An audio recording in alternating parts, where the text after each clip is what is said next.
My big bro is in the mafia, you know. He tried to intimidate my husband by hinting at the presence of his mafia brother. But my husband, with a calm demeanor, retorted back to such threats. Enraged by this, the punk splashed wine on my husband. Our much-anticipated date was ruined. I stayed silent because I didn't want to get involved, but I couldn't overlook my husband being insulted like this. Afterward, the punk found himself in a situation where even crying and apologizing wouldn't be forgiven, regretting his actions. My name is Sally. I got married to John this spring after dating for 3 years, and we're enjoying our blissful newlywed life to the fullest. John is my prideful husband. With his handsome looks, standing tall at 6 feet 2 inches, long limbs, he's what you'd call a hunk that makes heads turn. But what makes John my prideful husband isn't just his appearance. He understands me the most, takes on the role of a homemaker in my busy schedule, and manages the household chores. And above all, he's incredibly kind.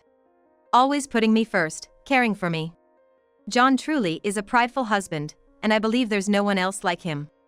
John says the same thing to me too. There's no one else as wonderful as you. If others heard it, it might sound like mere sweet talk, but the two of us believe we're a good couple who respect each other. It was a joy to sit around the dinner table every day with my proud, kind husband. I thought I might cause trouble by marrying him, but I had decided to walk with him for life. In place of my busy work schedule, John resigned from his job and devoted himself to being a homemaker. He supports me without a hint of complaint, cheering me on as I work hard. And when I finish work every day, he welcomes me with a warm smile. John is my pillar of support. And I always want to be his support too. On days when I come home late, he waits for me, cooking dinner.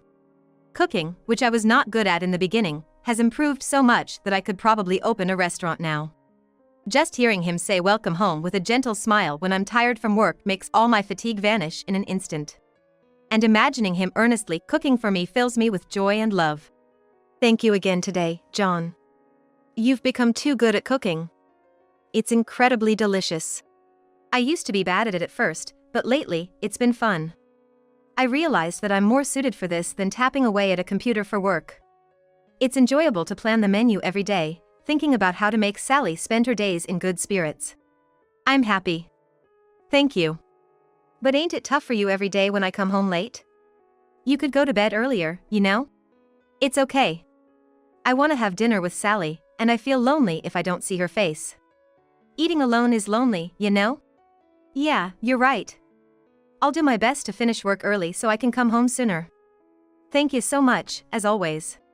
While saying such things, it was happiness to stuff my cheeks with John's homemade cooking. But deep down, I worry that John might be pushing himself too hard, so I say it's okay for him to go to bed earlier. Even if I say that, he'll probably still wait for me to come home. With those thoughts in mind, I eat the macarons prepared for dessert and sip the warm tea brewed by John after dinner. Macarons, homemade. Yeah. Surprising, right? It was easier than I thought. Making sweets is fun. Feels like I discovered a new talent. Saying that with a smile while efficiently clearing the dishes, John is a genuine homemaker. Then I take a bath in the one John prepared and slip into the neatly made bed. Even though it must be tough every day, he handles the housework perfectly. And without showing a hint of fatigue, he takes care of me. Thanks to John, I can come home late from work and sleep soundly to recover. My tired body and mind are refreshed by the morning. Truly, thanks to John. I'm really grateful. Working hard, I wish to continue this happy life with John forever. When I wake up in the morning, I already smell the good aroma of coffee from the living room downstairs. On the table are sunny side-up eggs, sausages, salad, soup, and nicely toasted bread. It's ordinary, but home-style breakfast I requested. John notices me and greets me with a refreshing smile in the morning. Good morning. Did you sleep well? I slept like a log. I appreciate you making breakfast every morning, but isn't it tough? Did you sleep well, John? It's okay to take it easy sometimes, you know? It's fine. I do it because I enjoy it. Come on, dig in. I put lots of veggies in the soup, so it's packed with nutrients. With that, we take our seats and have breakfast together. John always works so hard for us. I wonder if there's something I can do in return. As I sip coffee, I ponder over it. Come to think of it, We haven't had a leisurely meal together outside in a while due to my busy schedule. Hey, John. How about we go on a date this Saturday? Let's revisit that sushi place we haven't been to in ages. That sushi place is where we used to go often even before we got married. It's a cozy little French restaurant with reasonable prices and a relaxed atmosphere, perfect for spending time together. John has always been fond of food there. That sounds great. I'd love to go back. But are you sure about work? You're not pushing yourself too hard? I also want to go out together after so long. Work is fine, I can adjust. When I say that, John beams with a childlike smile. Seeing that smile makes me happy, and I can't wait for Saturday to come. And then, the promised Saturday arrives. I finish up my work early in the morning to ensure I can leave on time, and I manage to get home by 5 p.m. You're home early. I'm getting ready too, so just hang on a sec. I've been looking forward to it so much, I worked hard since this morning. Our reservation is at 7 p.m., so take your time getting ready. I relax in the living room while waiting for John to finish getting ready. It's been a while since I last styled my hair. Feeling a bit nervous. It really has been a long time since we went out together. I'm always busy, sorry about that. But today, you can eat all the French you want. Really? Yes. I'm already decided on what to order. I'm so excited. Despite such innocent remarks, John, who had styled his hair neatly for the first time in a while and dressed in stylish outing attire, looked so cool and sophisticated that even his wife, me, couldn't help but admire him, giving off an aura of a mature man. Sorry for making you wait. Shall we go? Since we still had some time before our reservation, we took a leisurely walk to a scenic spot near the sushi restaurant. It really has been a long time since we've been out together like this. Yeah, I'm really sorry about that. You apologize too much, Sally. I know you're working hard at your job, so I want to support you. Thank you, John. But I still want us to go out on a date like this once in a while. Yeah. As we talked like that, we laughed together. While spending time together at home is always enjoyable, going out on a date after a long time felt refreshing and exciting. As the reservation time at French restaurant approached, we headed there. We had a reservation under the name of Smith. As soon as we opened the door of the sushi restaurant, we heard loud voices and coarse laughter coming from inside. Man, that's hilarious. You're crazy, man, seriously. Indeed, while this restaurant is small, it had a somewhat populist atmosphere. But we had never encountered such noisy customers here before.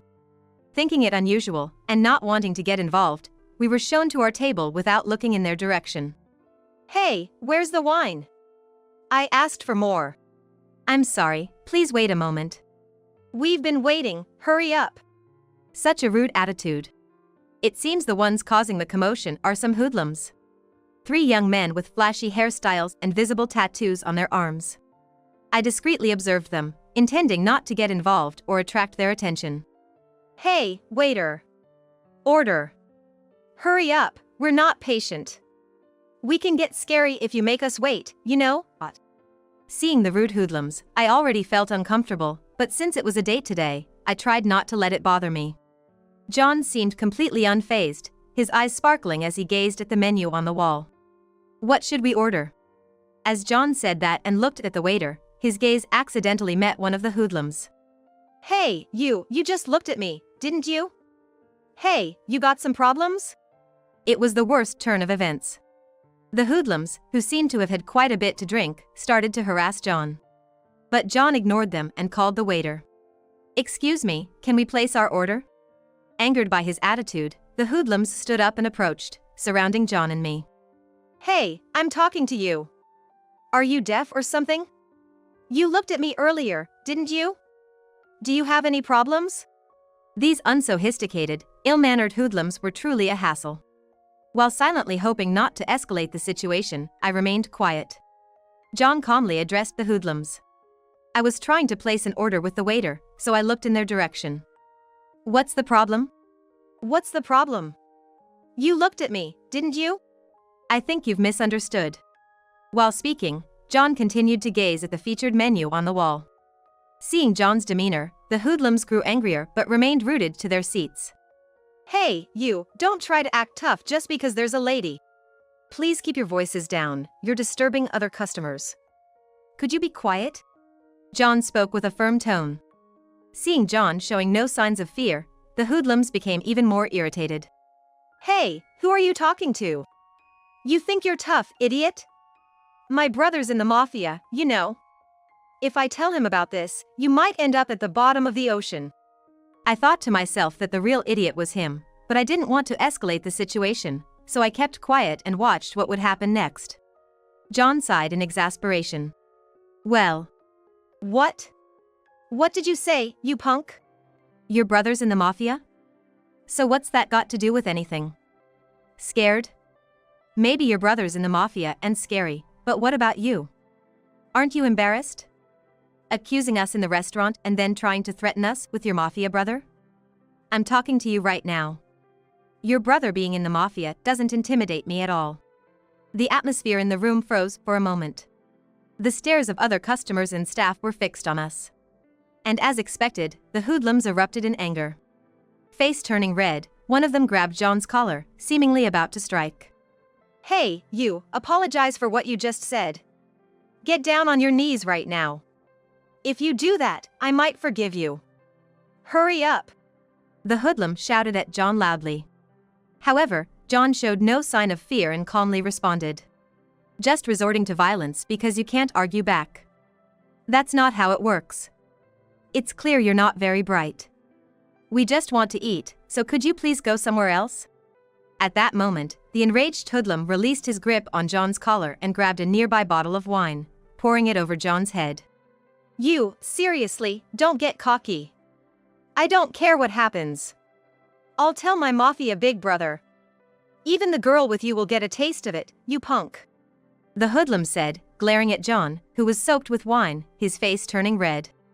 Despite the threats, he seemed determined to somehow force John to apologize. However, John remained unperturbed by the hoodlum's intimidation tactics. Ah, wine really makes a mess, huh? I wore my favorite outfit and now it's all wet. But at least wine stains don't set, so it's okay. Unable to stay silent any longer, I handed John a handkerchief and then stood up. Hey, what's your name? And your brother, which mafia is he from? Are you gonna call him now? What? Who are you? Are you out of your mind? What do you want with my name? Well, whatever. My brother's also a well-known mafia around here. You know him, right? His name's Tony. You've heard of him, right? I haven't. So why don't you call him then? What? Are you stupid or something? I said call your mafia brother now. My sudden change in tone surprised the hoodlum momentarily, making him quiet down. But soon after, he retorted, "You're the crazy one here." Fine. I'll call him. But even if you two cry and apologize, I won't forgive you. Just brace yourselves. A truly uncouth and foolish hoodlum. What was supposed to be a fun sushi date ended up ruined because of them. Above all, I couldn't forgive them for disrespecting my dear husband and dousing him with wine. You better not think of running away. I won't let you off the hook. The hoodlum continued to provoke. You really have no manners, do you? It's embarrassing. If you hadn't poured wine on my husband and just left, none of this would have happened. Huh? Shut up already. Pretending to be tough now won't last long. Soon enough, you'll be crying and begging for mercy. I couldn't help but think how foolish he was, but I was too exasperated to say anything. As we waited for the hoodlum's brother, I made a call as well. Hello? Yeah, it's me. Right. I think you already know what's going on.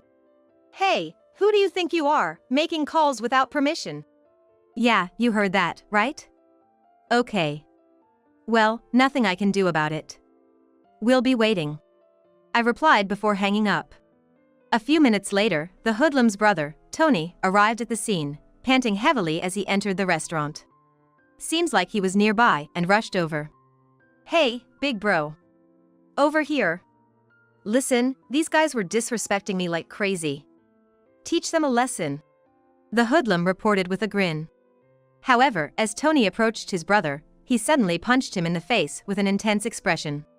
Caught completely off guard by the punch from his own brother, the hoodlum, who hadn't even attempted to defend himself, was sent flying. The impact sent the chairs tumbling and a bottle of wine from the table crashed onto the floor, shattering. Realizing we were causing a disturbance, I quickly apologized to the staff and handing over all the money in my wallet. "I'm sorry for all the fuss. I don't need change." With that, he bowed his head and handed over all the bills in his wallet. "Let's take this outside," I said firmly, prompting the hoodlums to reluctantly follow Tony outside. Once they reached a secluded spot, Tony spoke up. "I'm truly sorry for the trouble." The hoodlum, who had been boasting in Tony's presence, was now gaping in bewilderment as his brother bowed deeply and apologized profusely, clearly not understanding what was happening. "I hate uncultured fools," I said, expressing my disdain for the thugs. "I'm truly sorry for the trouble." "Hey, what are you standing around for?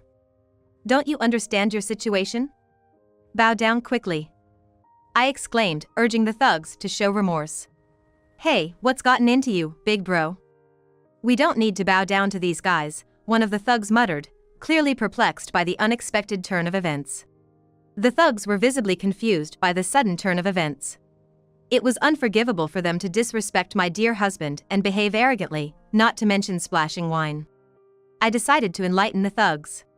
"The mafia big brother you were counting on is actually my subordinate, you know? Understand? He's my underling. I'm the boss, not him. It's a shame, isn't it? If only you had a better sense, this wouldn't have happened. It's not acceptable to splash wine on my husband," I explained. Indeed, the mafia brother they had relied on, Tony, was actually a subordinate loyal to me, not my husband. "Hey, you! You dared to splash wine on the deputy boss. Are you stupid? I told you not to cause any trouble like that," one of the thugs stammered in disbelief. I didn't know," another thug stuttered. The thug who had been barking confidently moments ago was now trembling like a puppy. "Not knowing won't excuse you. Apologize quickly," the mafia brother demanded. "I'm sorry," the thug mumbled. "Speak up." "Well, never mind. I'll hear the whole story later. For now, let's take them to the office," the mafia brother suggested. "Huh?" The thugs froze upon hearing those words. Then, from the blacked-out boxcar parked nearby, Tony's subordinates, who had been called upon, began to descend. "You guys, teach these thugs some manners." As I said this, the prefects deftly pushed the hoodlums into the car. Tony's brother was left behind at the scene. Tony had expressed a desire to handle his brother personally. His brother looked pale and trembled with fear. He seemed to have realized the gravity of his situation. "Underboss, I'm truly sorry. I'll definitely make things right." "Well, that's all well and good. But first, could you make sure that thug properly apologizes to my husband?" "You still haven't apologized? Hurry up and apologize." Tony's brother, looking towards my husband. "I'm sorry." Upon hearing those words, my husband smiled. The Tony's brother seemed relieved, thinking he had been forgiven upon seeing my husband's expression. However, when my husband smiled and said, "Is that your idea of an apology?" "You better not underestimate the adult world," Tony's brother's expression instantly paled. He quickly fell to his knees, tears streaming down his face. "I'm so sorry. I'll never do something like that again. Please forgive me. I'll pay you back." "I'm sorry." Yeah. An apology means nothing if it's not sincere." "Well, I'm done here. I'll leave the rest to my wife and Tony," my husband said, stepping back. Then, Tony proceeded to scold his brother. "Hey, idiot. Haven't I always told you? Your actions will inevitably lead to trouble someday. I've always had your back, but this time, I can't do anything about it. I can't forgive you either. The world of honor and loyalty isn't as forgiving as you think. Don't use my name so lightly. Take responsibility for your own actions." Indeed, Tony was right. "Big bro, what should I do?" Upon hearing his brother's words, the Tony's brother suddenly became scared. Regardless, Tony had already decided on his brother's punishment. "Are you sure about this?" "I'm fine. I've been prepared ever since I entered this world. I'm not the kind of man to run away from something like this. I'm truly sorry." It's the result of me being too lenient. Tony said, apologized once again. I'm okay with it. I haven't been harmed in any way. But I can't just overlook someone splashing wine on my husband. With that, Tony apologized to my husband and me, then ushered his brother into the car and drove away. The world of the mafia is harsh too, huh? I mean, Tony, despite everything, always had a soft spot for his brother. I feel kinda bad about it too. Sorry. Yeah, the mafia is all about honor and loyalty. Loyalty and discipline are strictly enforced. Well, since it's Tony's decision, let's just watch over. Yeah, something like this reminds me of the old days. My parents were originally heads of the mafia. Generations of pure-blooded mafia. I am the daughter of such a mafia family. When I was young, rumors spread quickly at school, and no one would come near me.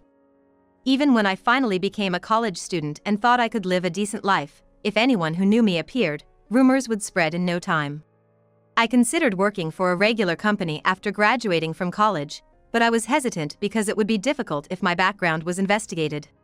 At that time, I was agonizing over my future and what I should do. Although I felt the desire of my parents and grandparents to inherit the family business to the point of being unbearable, I also wanted to experience a normal life. I agonized over it, and in the end, I chose the path of living as a member of the mafia. It's not that I hated the mafia, and the world that valued loyalty and human emotions suited my personality. But still, I felt lonely. People around me were always cautious around me, and I didn't have any friends I could trust. I had many mafia comrades around me, but no one understood me. I felt lonely anyway. My husband, John, was the one who saved me. I met John when I was just starting out in the mafia. I heard that there was a fight involving thugs on my turf, so I went to check it out, and that's where I found John surrounded by 5 thugs. John had a strong sense of justice even back then, and he seemed to have become a target after protecting someone who was being harassed by thugs. I helped John. At that time, John didn't seem to think of me as a mafia, but it's not so easy for an ordinary woman to drive away 5 thugs. Thank you so much. I owe you one. You're strong, and you're pretty cool. John politely thanked me, even though I was a bit confused about suddenly driving away 5 thugs. Are you hungry? If you'd like, let me treat you to something. John said, seemingly wanting to express his gratitude. From there, we became friendly, and after a year of getting to know each other, we started dating. I hadn't explicitly said that I was a mafia, but as our time together grew longer and our trust deepened, I felt more and more anxious about not telling him sooner. But I was scared. Many people had changed their attitudes or distanced themselves from me as soon as they found out I was mafia. I was sure that if I told him I was mafia, this relationship would end too. While thinking about such things, I was dating John, but one day, during a time when we were together, I was easily exposed as mafia when one of my associates greeted us. Underboss? John, I'm sorry for not saying anything. The truth is, I'm mafia. My family is mafia too. My parents are the leaders of the organization. I'm really sorry for not saying anything. I was afraid you'd leave, so I couldn't tell you. I thought so. I had a feeling you might be since we first met. Sometimes, you seem to be struggling, but you couldn't tell me, right? I'm sorry for making you feel that way. My parents died when I was young, so I'm sensitive to people's feelings of loneliness and sadness. I somehow sensed that you might also be feeling lonely and sad, so I couldn't just ignore it. John. I felt happy to have finally met someone who understood me for the first time. But being mafia is different from being an ordinary person. I was a little scared when I thought that I might eventually cause trouble for John too. John is really amazing, isn't he? He's such a kind person. But I think being with me might cause trouble for him too. So, I choked up. So you want to break up because of this? I don't want that. I know a lot of good things about you. Being mafia doesn't matter.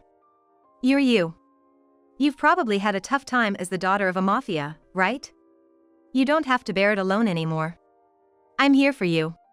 John said, gently smiling and embracing me. I don't have parents, and I don't even have close relatives. You're the only one I have, Tony. I want to be with you. At that moment, I vowed in my heart to live with John forever and to cherish him. Yet, I had dragged John into this situation this time. I felt down. Even when I was harassed by thugs, John seemed calm, but he might have been scared inside. If only I had dealt with it sooner. Maybe this incident made me scared too. Maybe I thought it was because he was a mafia husband that I didn't want it. Sally, are you worrying about unnecessary things? John, can you read my mind? No, because I got you involved this time. I was, scared maybe. Not at all. I trust you, so there's nothing to be afraid of when you're by my side. I'm a man too. I've decided to protect you if anything happens to you. John is still the best husband I can admire. He trusts me from the bottom of his heart and understands me the most.